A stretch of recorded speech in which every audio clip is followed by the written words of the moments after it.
what percentage of your income from pickleball comes from actually competing in APP at your level, like from prize money and appearance fees and stuff like that? Yep.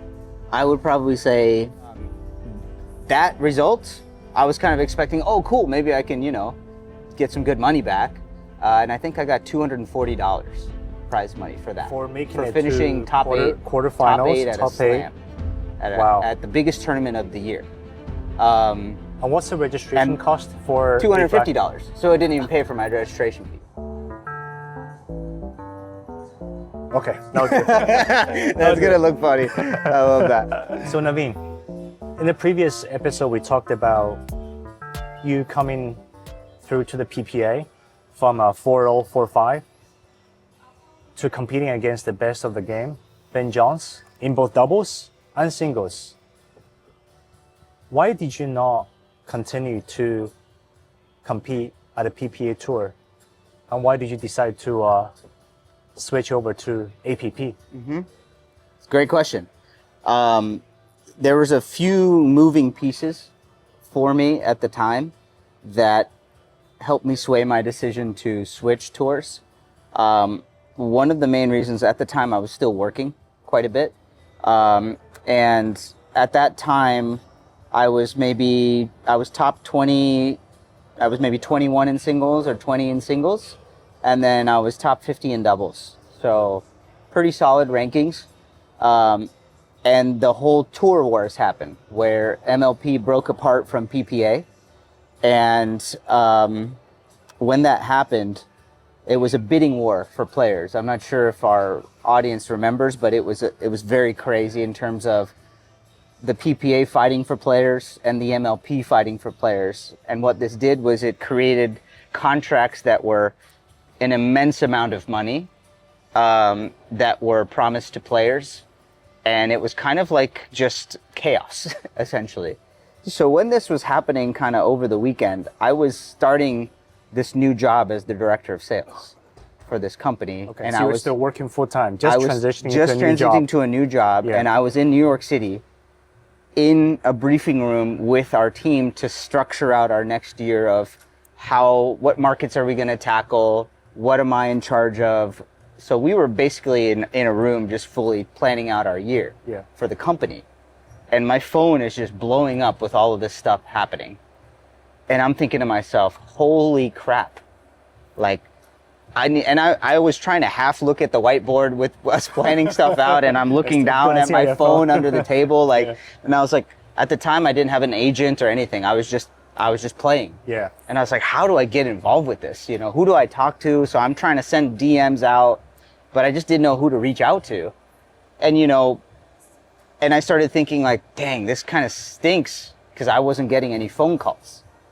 And, at that time, I was always comparing myself to this player, to that player, to this player. And I was thinking like, hey, I've gotten better results than that player. I've done better than this player. Yeah. Which is a very toxic route to go mentally, but that's just where I was. But that happens to everybody though. I think a lot of people experience that. 100%. Right? Yeah. It's natural for us to do that, Yeah. And so for me, when I started seeing all these signings for both MLP and PPA, I'm wondering like, why not me? Like you kind of feel a little bit like the kid that didn't get picked for dodgeball at recess. Like I was like, I'm good at dodgeball. Yeah.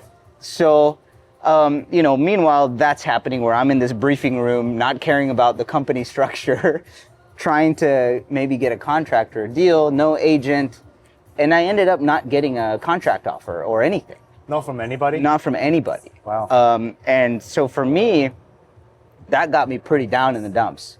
And I started questioning like, why am I even playing? Am I not good enough? And it started this whole downward spiral of like, I must not be better than this player or this player because they got signed. Yeah. And I didn't. And to me, I started thinking like, well, maybe I should just sort of focus on my work. Maybe pickleball isn't for me, So these dark thoughts started happening with just one weekend.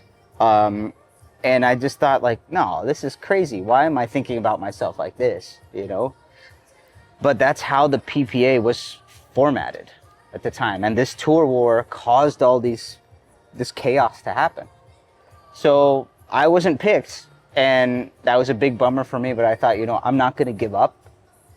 you know, mom didn't raise me to be a quitter. I'm not going to give up. So I continued doing the job, and I continued playing on the PPA tour. But then I started seeing that these contracts were guaranteeing a certain amount of money, depending on who you were. And that in trade, you would play a certain amount of tournaments. Right. And so I started looking at this, and I started looking and seeing that the prize money was not very good. And it took me this long to realize that. Can you give me some, share some numbers that you To give you aware an at the time? example, Yeah. me as a player, I got to the quarterfinals of singles at the Atlanta Slam. I played Hunter Johnson. I lost, I think, 12-10 in the third. I had match points, and he ended up winning that tournament. Yeah, yeah. It's another match I still We can talk about. played. We'll talk about it. He's Yeah. an amazing guy, an amazing player. He's a buddy of mine, but so I really, really love that guy. But that result, I was kind of expecting, oh, cool, maybe I can, you know, get some good money back. And I think I got $240 prize money for that. For making it finishing to top eight quarterfinals, at a top eight. slam at, Wow. at the biggest tournament of the year. And what's the registration and cost for $250. So it didn't even pay for my registration fee. So and to be honest, I was such in the grind Yeah. that I didn't even think to do the math. My analytical mind was shut off, and I thought, this doesn't seem fair. I feel like if Ben Johns got to the quarters and lost, he'd be making a ton of money, but he's who he is, of course. But let's say, what about these other contracted players? And then I started reading the fine print, and I started realizing prize money structure is different if you're signed versus unsigned. Okay. You get more money if you're a signed player than if you're unsigned. Okay. Well, I didn't know about that at all. And for me, I started thinking to myself, well, what's the criteria to get signed? Because I'm higher ranked than probably 40 of these players that are signed.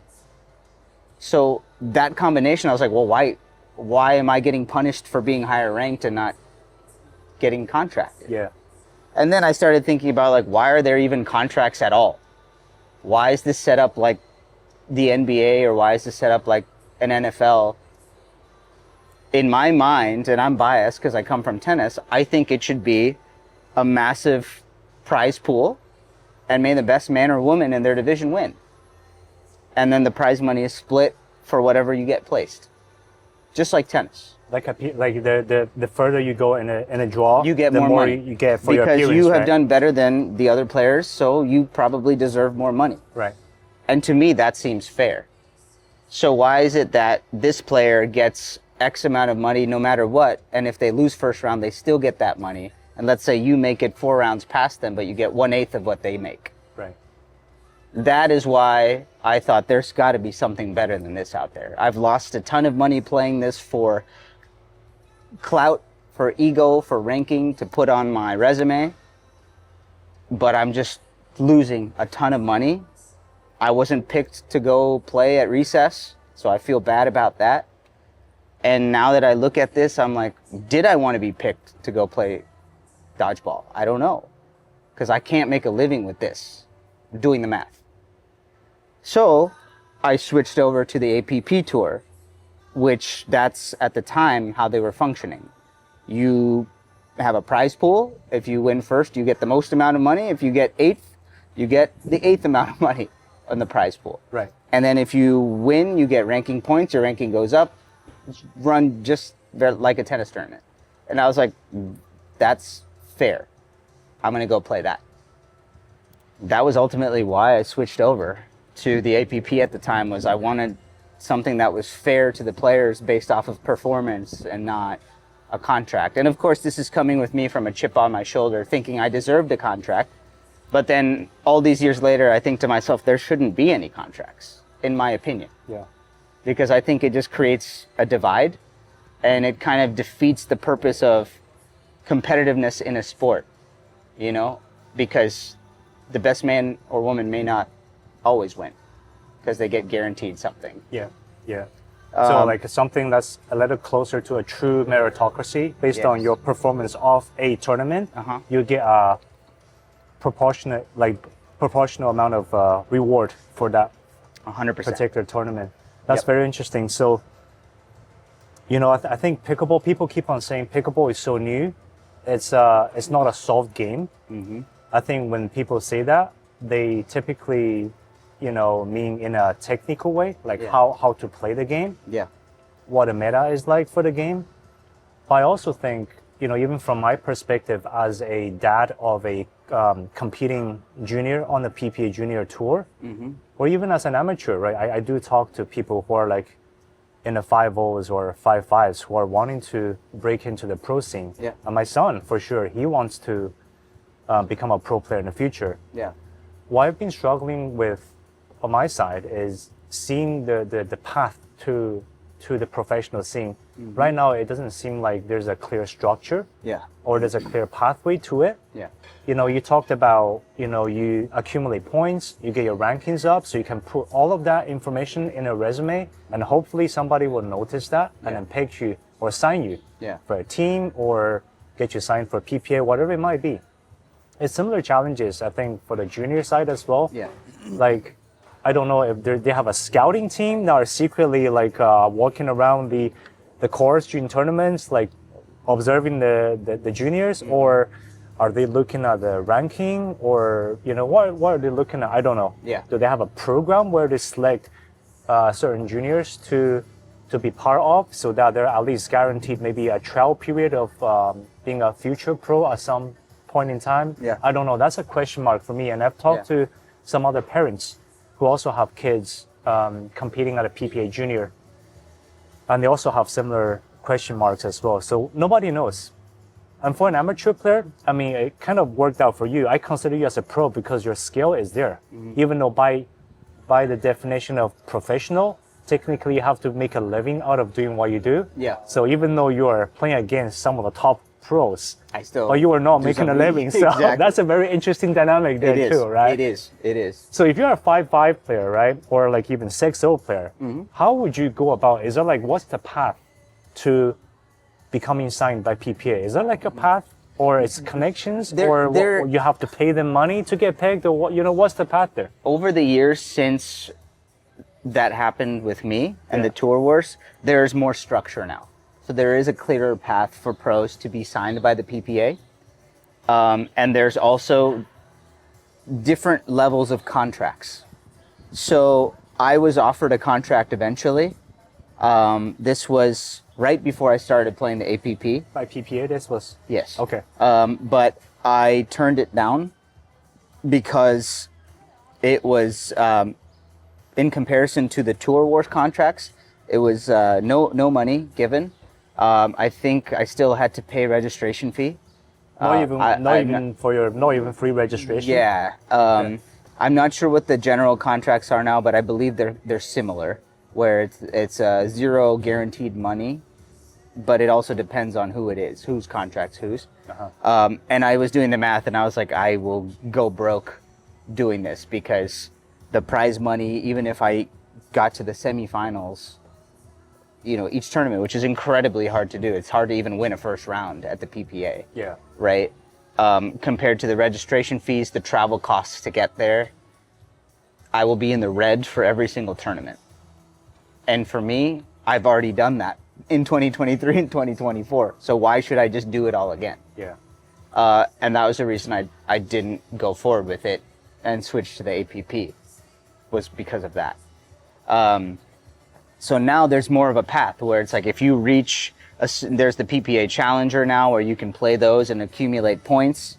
And if you get to a certain ranking, or towards the end of the year, there's a big showdown at the Challenger where you can play to earn a contract. And I believe it's a basic contract. So there's much more of a structure now, and they've done a good job of creating that structure. But what I still don't agree with is there are contracts for different levels of prize money.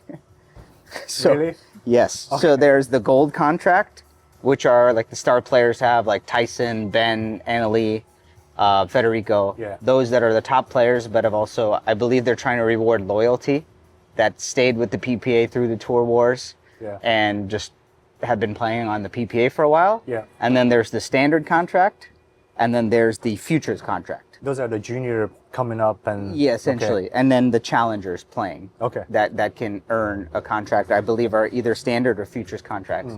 And if you can probably go online and see the information posted, the prize money discrepancy between those is insanely different. So that's all public. That information is all I believe public. so. I believe so. Because I've definitely seen it, which was another decision why I didn't play the PPA this year Okay. or last year. As I was like, even if I get a standard contract, I'm still in the red. So for me, I think it depends where you're at. If you're a junior coming up and trying to make it, Yeah. play the best of the best. Get as many reps as you can. If you're trying to earn a living and eat what you kill in terms of prize money, makes zero sense to do the PPA route right now. Just doing the math. Unless you're a gold contractor. Then Which it's is great. Yeah, but it's very small. So it's very much like percentage of the this. people. At the top of the pyramid, Yeah. they're making bank. And then below that, it's a huge drop off. I see. So for me, I've missed that part. So I've accepted that. So now I wanted to go towards a tour that is more of a meritocracy, like you said. And it allows me to play in any money ball I want. It allows me to play in any tournament in Asia I want. I can Yeah. play any tournament I want within reason. And I also like that freedom. And that was another big reason I wanted to switch over to the APP tour. Very interesting. Like percentage wise, I know you coach full time at a pickleball club here locally in Austin, and then you also compete. You're still like competing on an APP tour.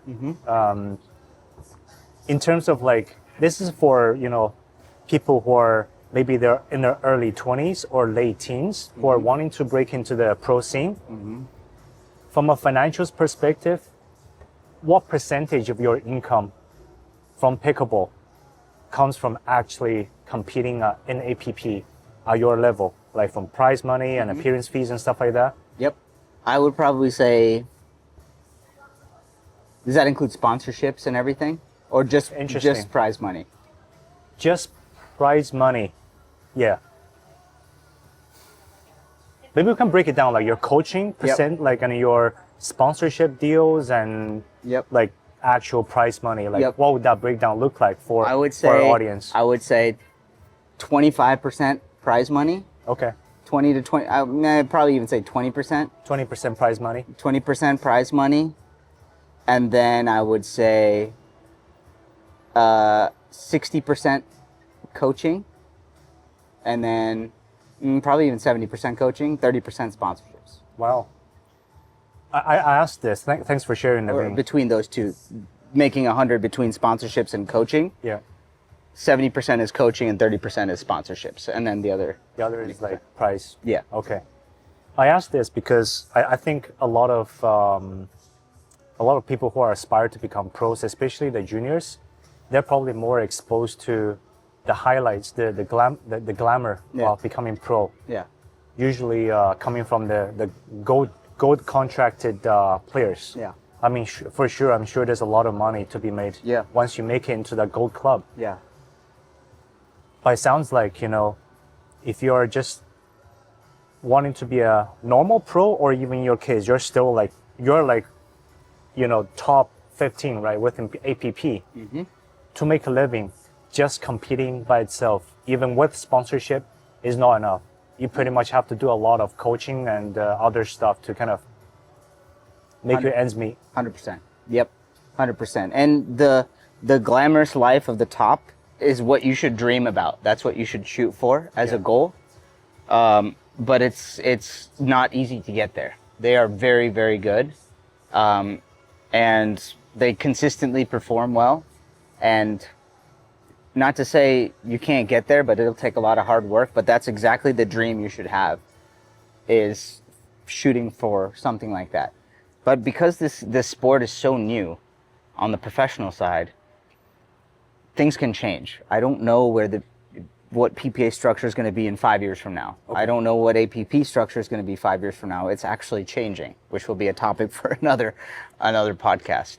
But that being said, thinking about all that and going pro, as cliche as it sounds, it's like you just want to get as good as you can every single day. A little bit better, a little bit better, a little bit better, and then see what your peak can be. And it is tough though. If you're not in the top tier right now, it's very difficult to make a living. And of course, making a living is subjective to everybody, right? 60,000 here may be great for someone and it may be not for someone else. 200,000 may be great for this person, but not for that person. Yeah. So it just depends on what you consider making a living and how happy you'll be. Yeah. For example, for me, I'm happy, yes. I'm happy grinding and I think I'm still getting better and I believe in myself. But there will be a point where I'm like, the math doesn't math anymore. I can't do this, you know? And I'm okay with that. I've come to terms with that, but I'm gonna still keep pushing for as long as I possibly can. Yeah. To see if I can really make it to the top. I think that's the beauty of you consciously making a decision to give up a large part, 2/3 of your previous income to do what you truly feel passionate about. We talked about in the previous episode. If you missed the previous episode, definitely go check it out. For people who might be forced into living with a certain amount of income, they perhaps don't really know what it feels like, earning a lot more money, but like suffering at the same time. Yeah. You've done that. You made the decision yourself. You made a choice to do this by losing 2/3 of your income, and now you're still happy. Yeah. That's incredible. That's honestly incredible. I don't think everybody is brave enough to do that, especially as a married man with added responsibilities. I appreciate that. Yeah. That's Yeah. kind words. Yeah. I'm lucky to have the support to help make that decision. Which, it's not an easy one, but definitely having loved ones to back you is everything for me. Yeah. For sure. No, it's something I can personally relate to a little bit too. The whole, waking up every day, you feel like your phone battery just draining. And then from the get-go, you're doing things that you don't think is actually meaningful. You're not building your own business, your own asset. Yep. Anybody can come and take away from you at any point in time, and you lose everything you've ever built for that corporation or for whatever company that might be. Yeah. So I'm unfortunately not as brave as you. So I'm hoping in a few more years I'll be in a better position to make such decision to really fully, chase my passion full time. But I'm not quite there yet. So I'll keep working at it. You're helping support the family. You've got a great family and great kids. You're in a different position for sure. I'd say you're plenty brave to be doing what you're doing now, balancing this with everything and supporting, your boy on the pro journey. That's pretty brave to me. Thank you. We'll see what it takes. I mean, he's having fun and I'm having fun, so I don't care. That's the important thing is coaching juniors and being a junior tennis player myself.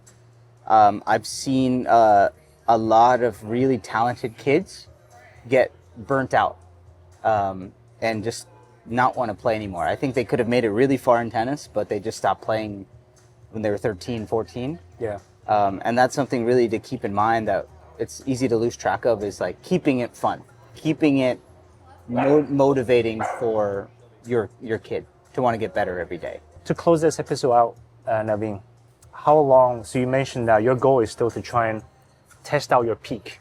Where can your peak take you in the game of pickleball? How long do you foresee yourself doing this for, That's a great question. I want to try to give myself another year or so, if I can. I'm doing a few other projects and I'd like to stay involved with the pickleball world. I do enjoy coaching and I'm kind of building a brand and my side of the business as well. But in terms of competing, I'd like to say I'd like to play for another 10 years, but I just don't think that's realistic. Especially, want to start a family and I got to support the family as well and help too. Yeah. So I think for those reasons, I'll have to, really see after a year where I'm at, Okay. But at least I have a time, at least I have a year or so, maybe even longer, we'll see, fingers crossed. Unless you're a sponsor and want to help me keep going. Yeah, come reach out to us. I'll put the email of how to get in touch with us down below in the description of this video. So if you're interested in supporting us, help us keep going with this channel, get in touch with us. We'll appreciate it. Yeah. We really would. Yeah. But I'd say that's a clock or time limit I have. 1 year. Yeah. We'll check back in 1 year time. Yeah. We'll talk about it again. Fingers crossed. Yeah. Fingers crossed. Awesome. Thank you.